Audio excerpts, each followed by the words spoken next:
it's that generation of people who think that society owes them profits, but they don't want to bear the risk. Why is it that Wall Street still has what you claim and argue persuasively is a misconception or a misattribution, yes, if you will, about the notion of skin in the game? Yeah, because they don't understand that three things.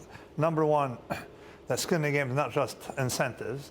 Two, that disincentives are there for a reason.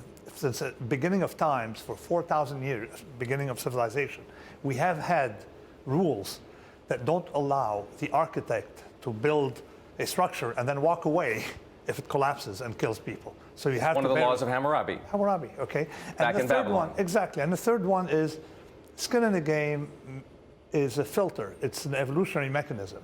If you don't have very dangerous drivers on the road, it's because they own their own risk. They die in an accident. They're likely to die in an accident. If you have a bad driver, not likely to die in an accident and not likely to be penalized, you've got a problem. So let's get practical, Nasim. Yes. How do we make the financial system more Darwinian, if you will? It is working on, by itself, and let me explain. Hedge funds, most of the risks has migrated to hedge funds or structures like hedge funds.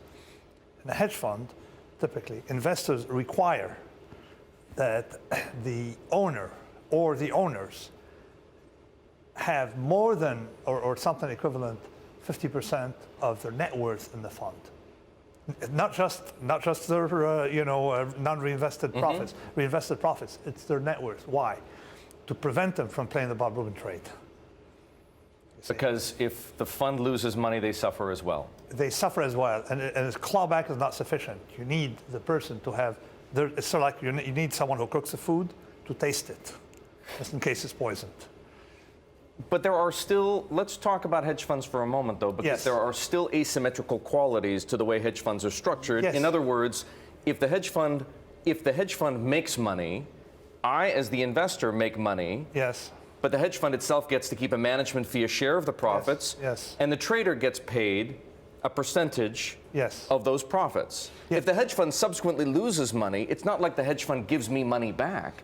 And it's not like the trader surrenders money to the hedge fund or to the client. Many hedge funds have clawbacks, and then consider the other situation where the hedge fund loses money, then they got to wait to recover. Back to the high water mark. Exactly. So there are things, but the essential attribute, the risk attribute, is handled by forcing the person to eat his or her own cooking.